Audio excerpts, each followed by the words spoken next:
Hello and welcome everyone to the second half of my review on the Aquatope on white sand. Yes, this is the second half of the video, which means I will be talking about spoilers. If you were looking for a more brief overview of the show that did not include spoilers, I recommend you go and check out the first half of this review before coming into this one. But if you've already watched the show or you just don't mind spoilers in general, then feel free to watch this video.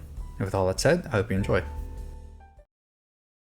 So I spent a long time thinking about why I believe that this show is so special, and upon rewatching it for the sake of making this video, and I think it primarily comes down to its honesty, its realism, its brutality, and its beauty and simplicity. This is not just a slice of life story, it's a story about life. These are real people going through realistic problems, and they have believable fights with each other, responses to change, and internal struggles. And the way that the show highlights these interactions, these thoughts, these emotions, is something that you don't see that often in anime. And before I dive more into those topics, I wanted to briefly return to the small nitpicks I mentioned in the first video like I said I would. Now, going off of the idea of the second core having a bit of filler as well as some of the characters being put to the sideline, I do believe it is there for a couple of main purposes. The first one being that it helps to set up the final arc of the show, and in that it does a very, very good job at it.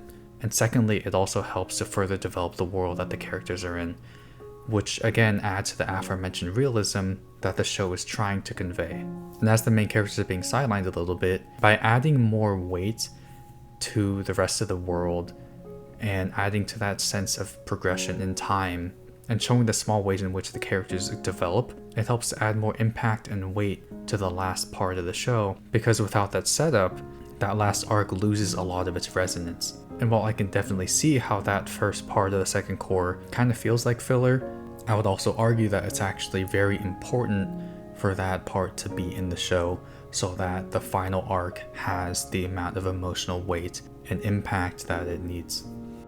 Now, upon rewatch, there is one other small nitpick that does bother me a little bit with regard to the second core of the show, and that is Fuka's rushed reintroduction. It does kind of feel like the show breezes through Fuka's reintroduction to the show after leaving Gamma Gamma and then eventually returning to work at Teen Carla again, with a lot of things being kind of blatantly exposited. And while it is noticeable, for me personally, it doesn't ruin the show. And of course, with her being one of the main titular characters, the show wouldn't be the same without her. So I don't mind it, but it does kind of stick out with me. So there are a couple of main themes that I wanted to talk about that I believe add to the show's charm and what makes it so special.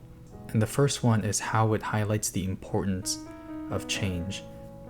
This is a coming of age story, and these characters have to go through a very uncomfortable amount of change, moving from status quo into unfamiliar territory and having to make decisions on their feet when they might not be fully sure of where they're standing. If we look at Kukuru going from Gamma Gamma to Teen Carla, the way that I can understand it is like this.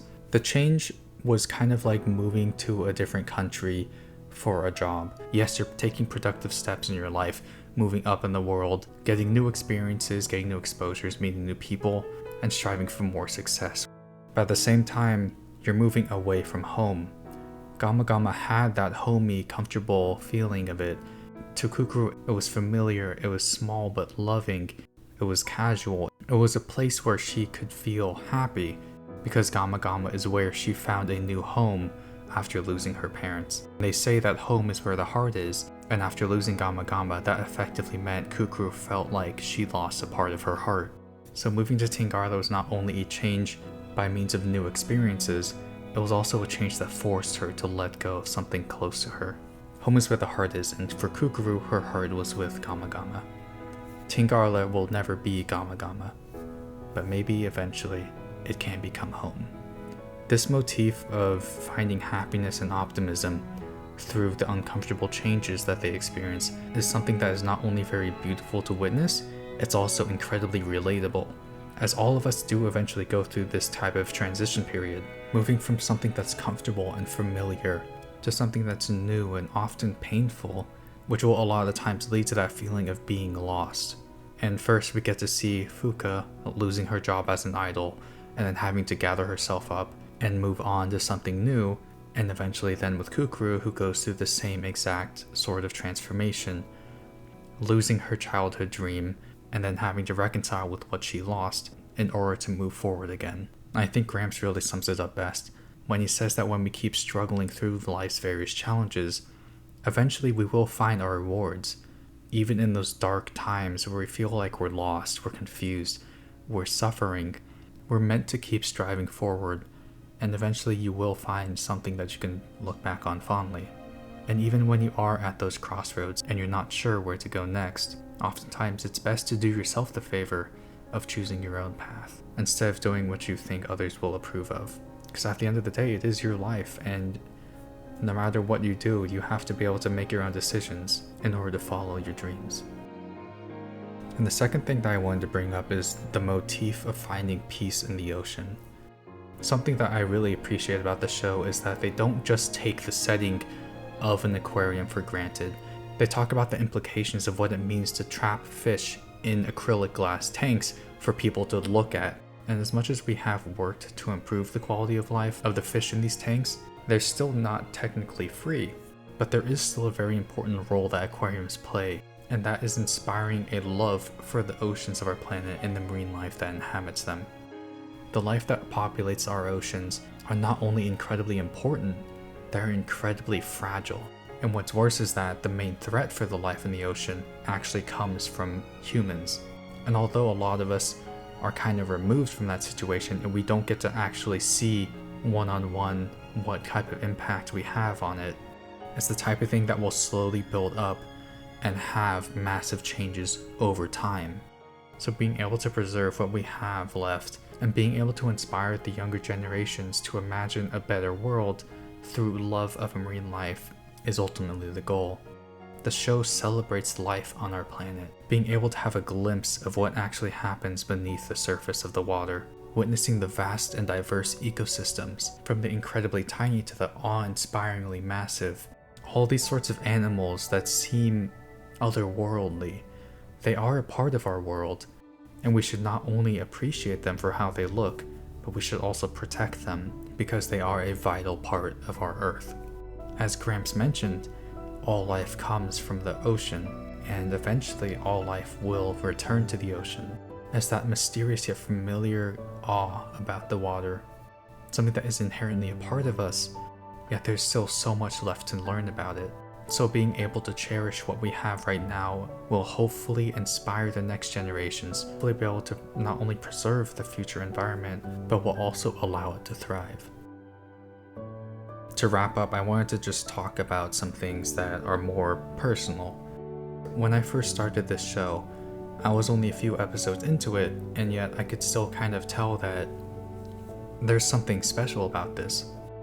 And as I kept watching, its messages touched me on a very personal level, being someone who has felt similar struggles with change and unfamiliarity. And I think its themes of being able to rise from those depths and reach up towards a brighter future is something that really resonated with me. How we might be able to relate it from our own lives, as everyone will eventually have to move from adolescence into adulthood, and even when you do reach adulthood, you still have to go through so much change. And a lot of the times, the struggles that you go through as an adult can have incredibly poignant impacts on you. Things that affect you not just in the present, but also that have resonance in the past and that will have weight in the future. A lot of the decisions we make as human beings are not easy. And I think that's why this show is so special to me, because it evokes the types of emotions that you might feel if you're going through this type of thing. And being someone who is fascinated by marine life and the ocean, this is also a really, really beautiful show in that perspective. Being able to witness that spectacle from new perspectives and how precious they are, not just to an aquarium freak like Kukuru, but also to all of us. If you are someone who watched this without having seen the show first, I do sincerely hope that this convinced you to give the show a watch. If not for the themes that I mentioned before of struggle and change, then at the very least, just for the spectacle of witnessing this beautifully animated show with a gorgeous soundtrack, with fun, complex, and endearing characters. This is a very special show, and it kind of hurts that it's flown under everyone's radar, because I do think that everybody can find at least some value in the show that will have some personal resonance. Regardless though, I think that's it for me.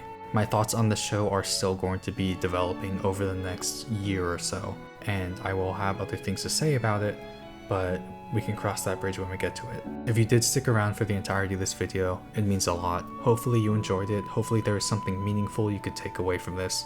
And if you have watched the series, I would also love if you would share your own thoughts on it as well.